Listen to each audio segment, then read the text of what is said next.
할렐루야. 오늘 아침도 주님의 그 복된 은혜의 자리로 나오시는 예림의 모든 성도님들, 예배자들에게 주님의 그 풍성하신 은혜와 축복이 함께 하시기를 축복합니다.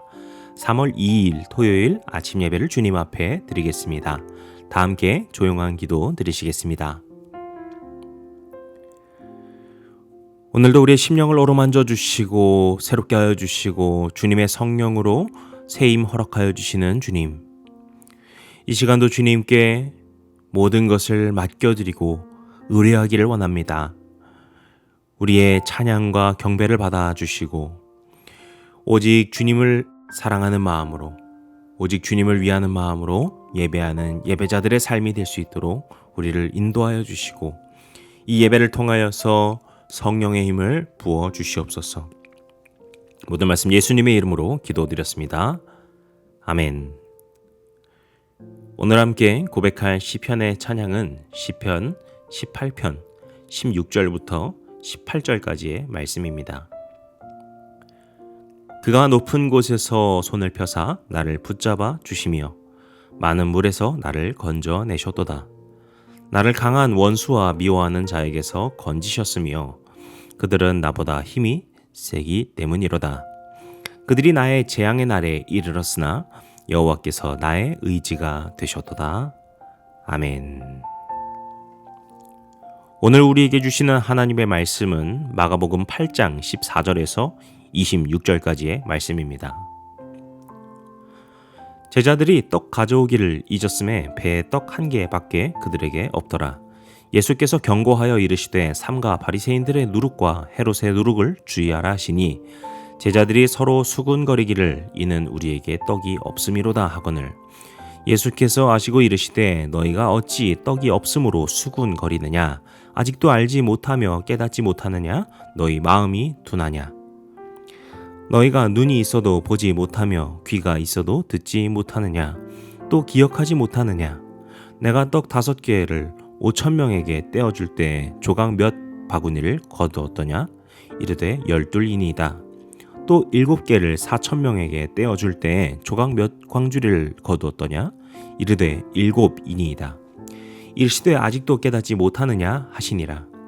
베세다의 이름에 사람들이 맹인 한 사람을 데리고 예수께 나와 손대시기를 구하거늘 예수께서 맹인의 손을 붙잡으시고 마을 밖으로 데리고 나가사 눈에 침을 뱉으시며 그에게 안수하시고 무엇이 보이느냐 물으시니 쳐다보며 이르되 사람들이 보이나이다. 나무 같은 것들이 걸어가는 것을 보나이다 하거늘 이에 그 눈에 다시 안수하심에 그가 주목하여 보더니 나아서 모든 것을 밝히 보는지라. 예수께서 그 사람을 집으로 보내며 이르시되 마을에는 들어가지 말라 하시니라. 아멘.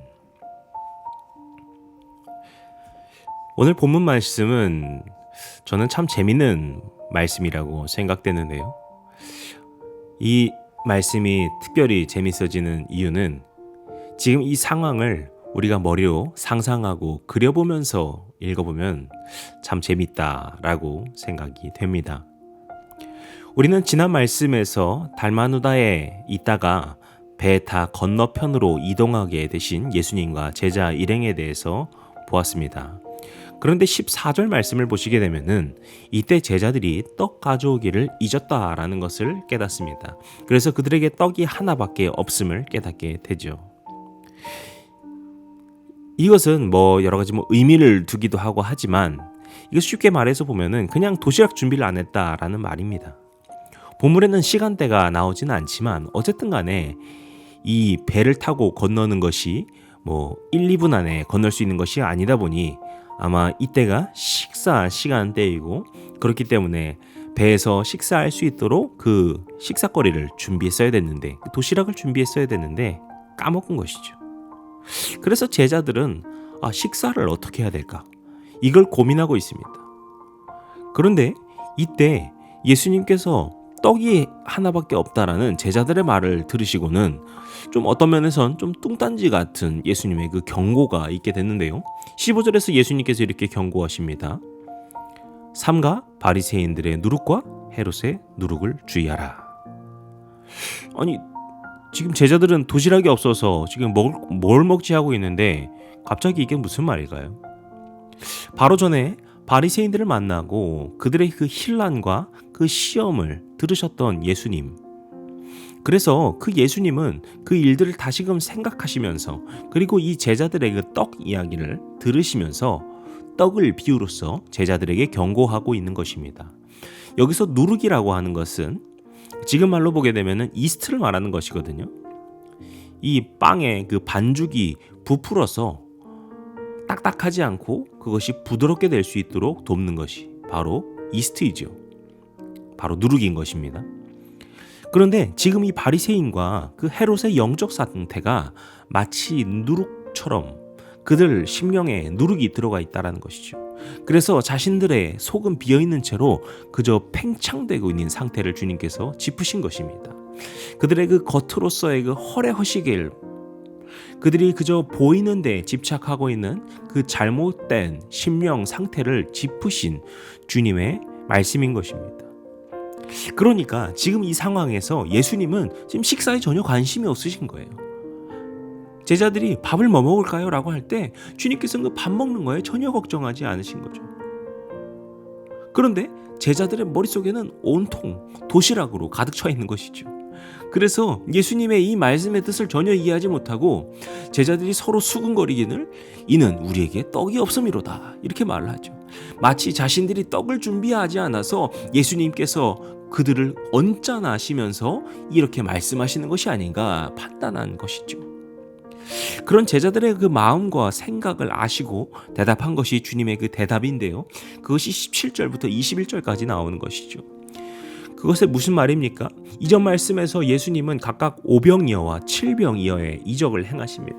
즉 예수님은 떡 5개랑 물고기 2마리로 5,000명을 먹이셨고요. 떡 7개와 물고기 2마리로 4,000명을 먹이셨다라는 거예요. 그렇기 때문에 예수님께서 원하시고 필요로 하신다면 이 떡 하나로 제자 12명 혹은 더 있다라고 한들 그들 몇십 명, 몇백 명이 밥 먹는 것은 전혀 아무 일도 아닙니다. 그렇기 때문에 주님은 지금 뭐 먹지에 대해서 전혀 관심이 없으시요.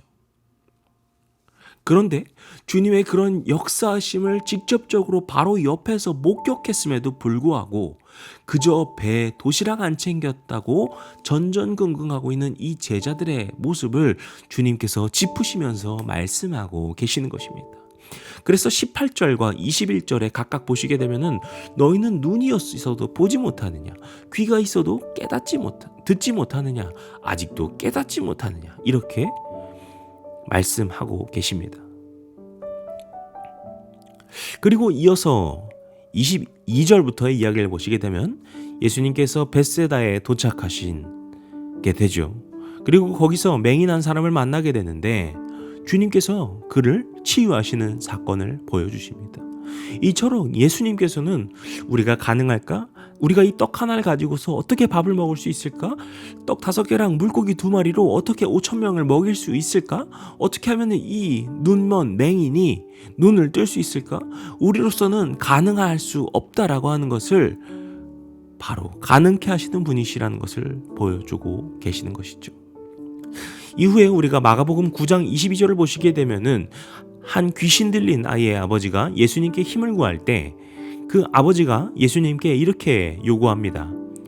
예수님, 주님께서 무엇이든지 하실 수 있거든 우리를 도와주십시오 라고 하죠. 그때 예수님의 대답이 앞서 말씀드린 9장 22절인데요. 할 수 있거든이 무슨 말이냐? 믿는 자에게는 능히 하지 못할 일이 없느니라.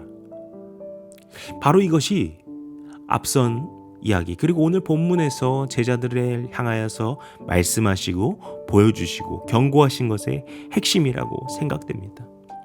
우리가 어제 나눈 것처럼 예수님의 이적이라고 하는 것은 서커스의 마술도 아니고요, 판타지 소설이나 미디어에 나오는 마법 같은 것이 아닙니다. 이것은 하나님의 마음이 이 땅 가운데 드러나는 놀라운 성령의 역사입니다. 주님께서는 그렇기 때문에 호기심으로 표적을 구하는 자들에게 결코 그 표적을 보여주시지 않지만 그러면서도 무리들의 삶을 기꺼이 도와주시는 놀라운 역사로 함께 하시는 주님이시죠. 마찬가지입니다. 제자들은 지금 자신들의 삶에 떡을 어떻게 할까, 오늘 하루를 어떻게 먹고 살 것인가라는 동일한 질문들을 여전히 하고 있습니다. 그들은 떡 5개랑 물고기 2마리로 5,000명이 먹고 떡 7개랑 물고기 2마리로 4,000명이 먹게 되는 놀라운 일을 경험했음에도 불구하고 자신들의 오늘 점심거리, 오늘 배에서 먹을 거리를 어떻게 해결할까에 대한 고민에 여전히 사로잡혀 있습니다. 그런 그들을 향하여서 주님께서 원하신다면, 우리 주님께서 역사하신다면 그것이 능히 가능하다는 것을 보여주고 계시는 것이죠. 사랑하는 성도 여러분, 오늘 우리가 믿고 주님께 구해야 되는 것은 무엇일까요? 주님 하실 수 있거든 우리를 어떻게든 도와주셔 보십시오 일까요? 주님, 오늘 우리가 하루 먹고 살 떡이 없습니다. 이것이 우리가 구해야 될 것일까요? 당연히 아니겠죠. 주님을 믿는 마음으로 우리가 능치 못할 일이 없는 줄로 믿습니다. 주님께서 5병이어와 7병이어로 수많은 무리들을 먹이신 것처럼 우리의 모든 양식들을 오직 주님께서 역사하심으로 채워주심을 믿습니다. 오직 그런 주님 한 분만을 믿으며 나아가게 하여 주시옵소서. 오직 그런 주님의 그 선하신 인도하심을 믿으며 따라가게 하여 주시옵소서. 이러한 믿음의 고백과 결단이 오늘 삶에 그리고 여러분의 모든 평생에 나타나시기를 주님의 이름으로 간절히 축복합니다. 기도하시겠습니다. 오늘도 살아계셔서 역사하시고 오늘 우리의 삶에도 주님의 그 놀라운 역사를 행하시고자 기다리고 계신 줄로 믿습니다. 주님 간절히 바라옵고 믿음으로 구하오니 주님께서 우리 삶에 놀라운 일 행하여 주시옵소서. 우리가 그런 믿음의 발자취를 주님과 함께 걸어가는 주님의 거룩한 백성들 될 수 있도록 주님 우리를 세워 주시옵소서. 오늘 하루의 모든 순간을 주님께 그렇게 맡겨드리길 원하오며 오늘 말씀 예수님의 이름으로 기도드렸습니다. 아멘.